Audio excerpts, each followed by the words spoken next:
All right. Good morning. Let's check and make sure we are cranking nicely. Make sure YouTube isn't making things curious. Curious. Nope. Okay. All right. All right. Good morning. Welcome to Coffee and Resales. My name is Ryan. I get stuff from garage sales, thrift stores, thrift stores, flea markets, friends, Romans, and countrymen, and try to make a few extra bucks online. Had a really good both sales and finds weekend this past couple of days. Made had almost $200 in 8 sales, which is good for me. Usually my average is about 2 sales a day, uh, give or take. So weekends tend to pick up a little bit, but that's about where it lines up. It is about 2 sales a day. So when I have 8 sales and make a bunch of money over a span of 2 days, that's pretty good. And also, I had some really neat finds. Something that I don't know that I thought I'd never quite come across, and we'll talk about that. And let's go from there. So, first up, we're going to go over the sales. Lowest to most? Sure, why not? First up is Beyblade. This is a Unicorno. This went for $7. My boy Shane over at Soda City. If you see this, Shane, shout out over to you. I know you recently got a bin of Beyblades and tried to flip them for a little bit. I have an inside track.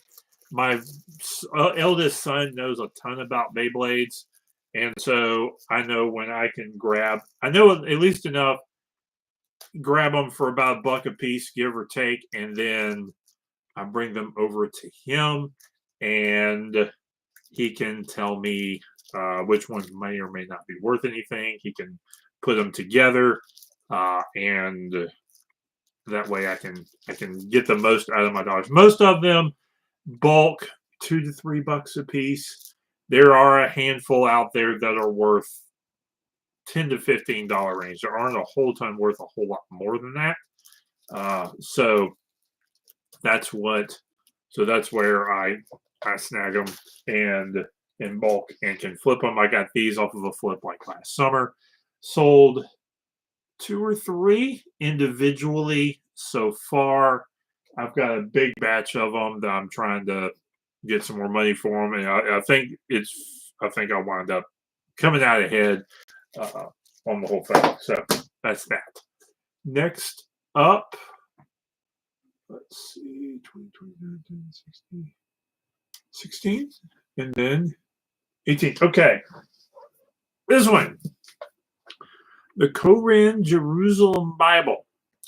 I'm not sure a whole ton of details about this, but this is a bilingual edition with a Jewish translation.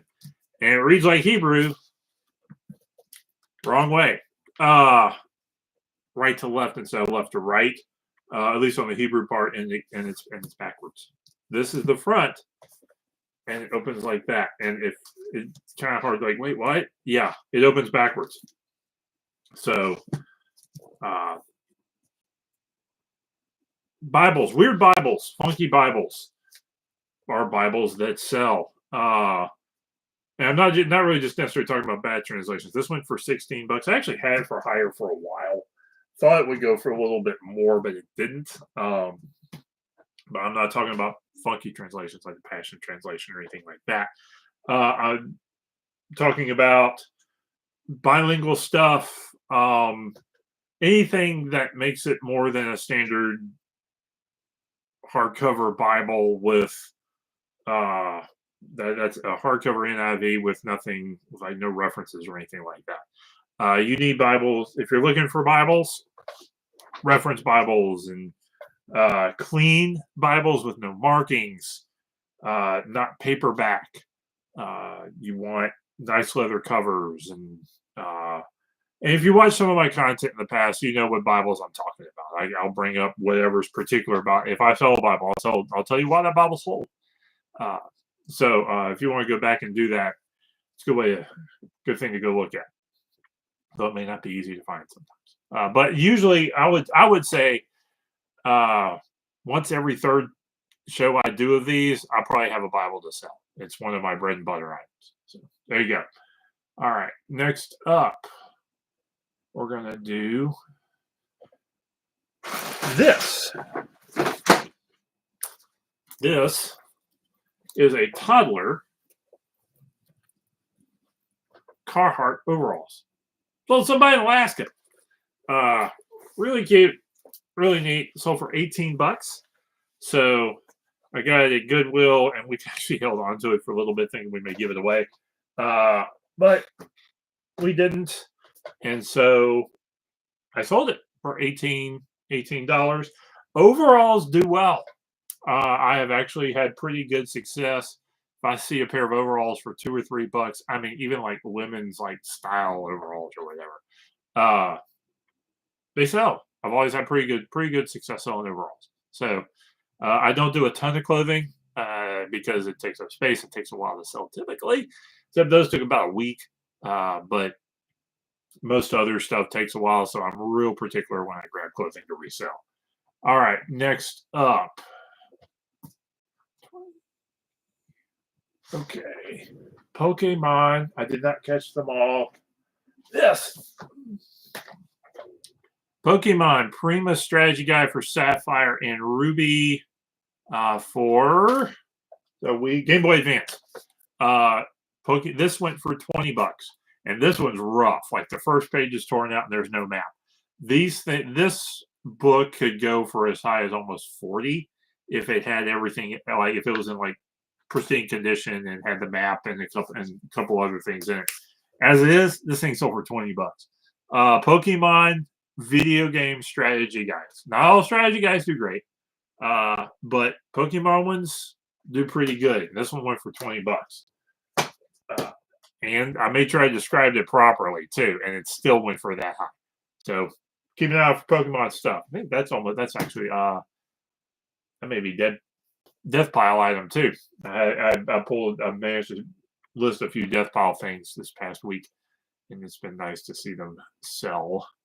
All right. Next up is Batman Year One hardcover. This is the first edition, first printing. Yeah, $24 for this. Actually, I'm a little surprised this is this low, and it's not worth a chunk more. But Batman Year One, good read, by the way. If you're into comics, Frank Miller stuff's always been pretty good. This was $24. Clean, really good condition, and good find.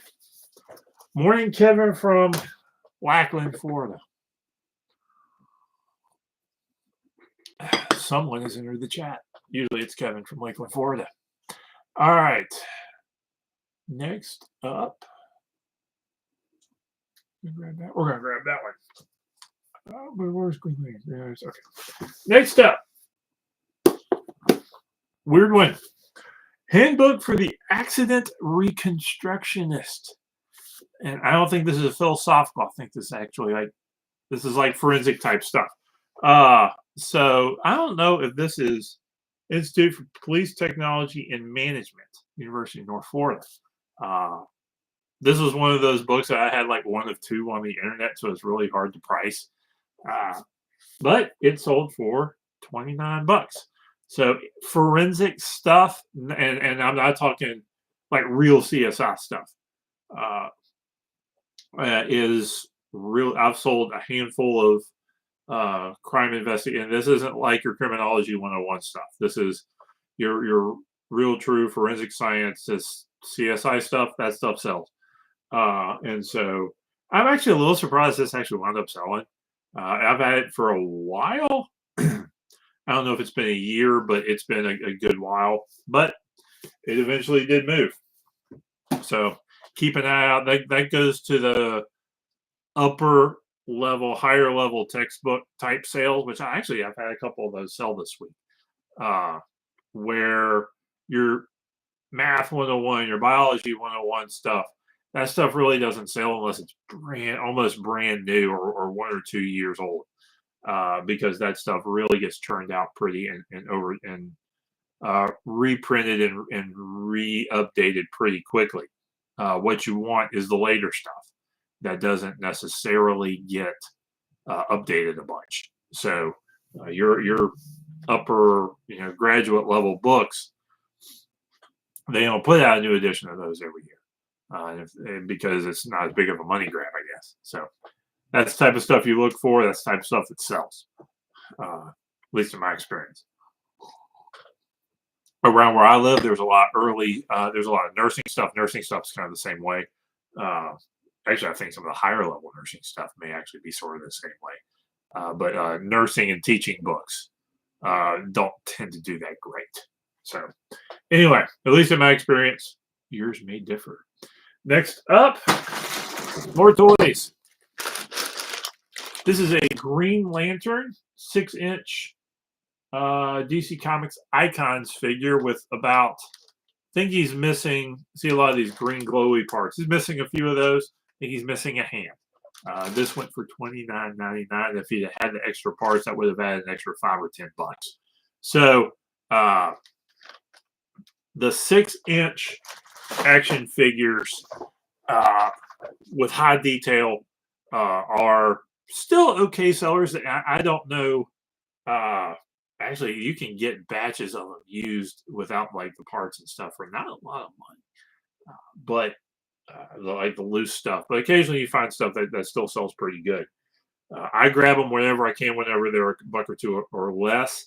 That was actually a $7 purchase, which is actually that's high for me to grab.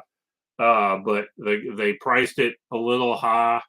That was one of those situations. I was at the thrift store and somebody like just turned it in, and I told the guy, "Look, I'll buy that right now if you price it right." And he came out with it, and it was $7 on it. I was like, "Oh man!" And so I looked it up, and I was like, "Okay, this could be fine. This could be fine." And that thrift store has been good to me, so I needed to be good to them a little bit. So I bought it, and that was a week or two ago, and lo and behold, sold that quick for that much. So everybody won on that one. All right.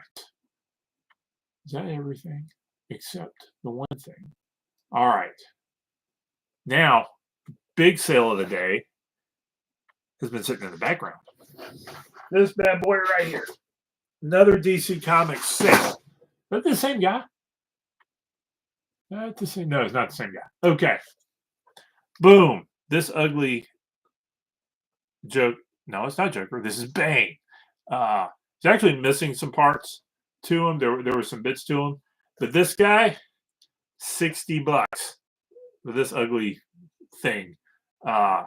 So super high detail, low posability type figures. They still have some value. If this had more of the parts, this is $100 figure. That's about where I started him out at, I think. And so because most of the ones that had sold had all the parts, so it was really a little difficult to determine value on a guy like this. So I started with 100, been drawing them down for a few months, and he finally went for $60. So that was my really good sale of the weekend, and we'll be happy to get them out. Another thing that's good this weekend is all this stuff's going to be easy to package up. I either got the right box or it's all books and stuff, so getting it out the door is going to be easy.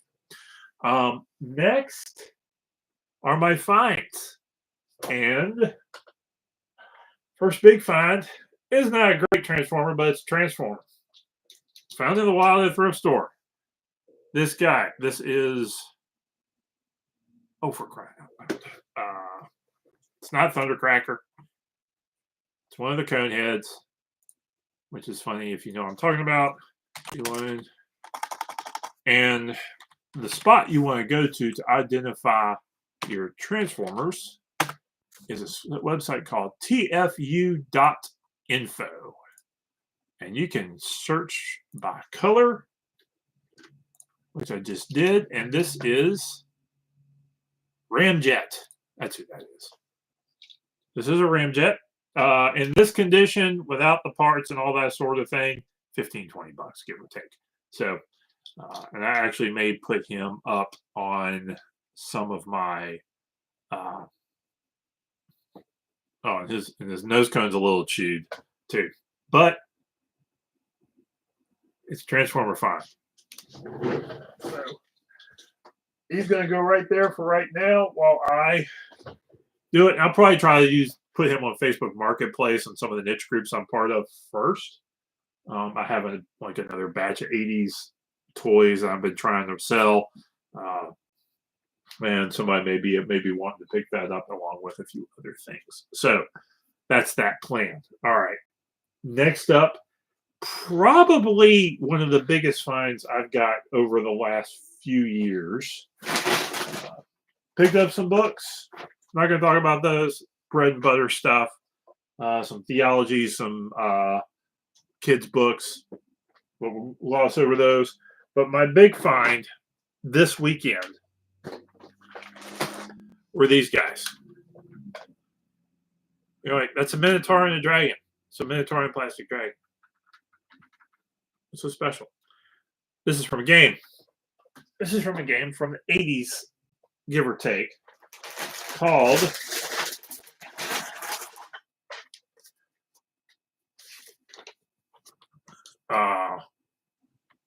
Crossbows and Catapults. Crossbows and Catapults. Crossbows and Catapults. It's sort of a building siege, army siege game. Oh, that's I got like a Trojan horse thing in here.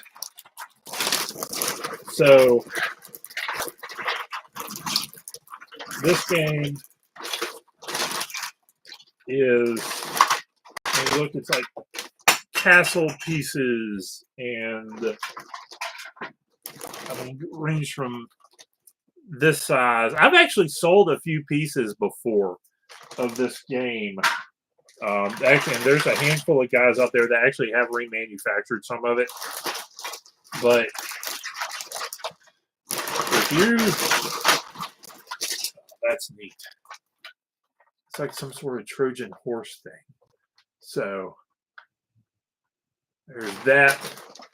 And what I have here, I paid not a lot for this. And so little goblin-y looking army guys. So keep an eye out for some of this stuff. And you're like, looking, that's just almost generic looking castle pieces, but they go to a game.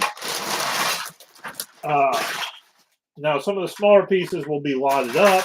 This is also going to probably go into a niche thing. Hey, Hourly Flipper, good to see you. You just logged on and got to the good stuff, which is the Crossbows and Catapults game that I scored this weekend with this sort of stuff. So, and this whole thing, I didn't get for a lot of money. I'm wondering if I'm not sitting on $200 or more in this one bag. So it was a great find. It's one of those that,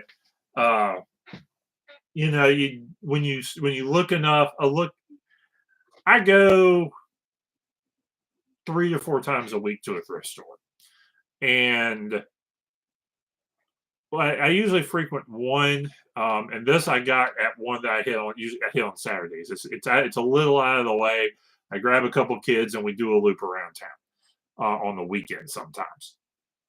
And that's where this one was. Now, the thrift store I usually frequent, it's bread and butter stuff. Finding home runs like this once a quarter, I guess, is maybe once a month if I'm hitting it that often. This is actually a more common find, maybe if during garage sale season. So was this in the toy section? This was in a glass, actually under glass. where they put some of their more expensive toys. There was actually it was actually next to there was a glass display case. I think because it was bagged up and they may have realized that it was a little old. They had it shoved all bagged up and put in there. I think because they may not want the little kids getting in on it, which is great. But they could have put $30 on this and I would have bought it. I got it for cheaper than that. But it was next to a big bag of WWE wrestlers like these there was like 30 of these in a bag for $150, which is way too high for me that I want to pay for that. Uh, so they just didn't. It was one of those that I think they thought they had something, but they didn't realize what they had because they may not have had anybody at the store who does this sort of thing. I think you get in a quandary sometimes when you're a thrift store because you don't let your employees necessarily buy stuff until a certain period. And so it keeps guys like me from working at thrift stores where you would stay there and try to get the stuff out the back door a little bit. And the other thing could have happened is you could have had employees that, oh, that would have been worth something. I'm going to price that down and put it there and hope nobody buys it. Well, that's hard to do when you have a guy who knows what knows toys and all that sort of stuff. So, but I think most of the thrift stores I frequent, typically they don't know the people in the bag. They're just throwing stuff in a bag and putting it out, which is I'm thankful that they put it in a bag. So, and it's a thrift store that I like helping out. It's a local hospice thrift store instead of being Goodwill. And they do a lot of good work around the community too. So I like going there and spending my money occasionally. Actually, I got a lot of stuff. I actually got a really good book haul there as well. So it was a good day of shopping there. Yeah, I haven't gotten any huge scores there lately. And this day, I got it today. So that's everything today. And that's a sip of coffee. Now, okay. So I'll let y'all know how it goes. This is going to be a busy Monday and Tuesday for me, not just shipping and packing, but I got real job stuff to do that just came in the door, and some of that's got to get out the door. So we're going to shut it down. Y'all have a good day. Y'all go find some stuff. Good luck selling. And I'll catch y'all next time whenever things happen. We'll see. So have a good one.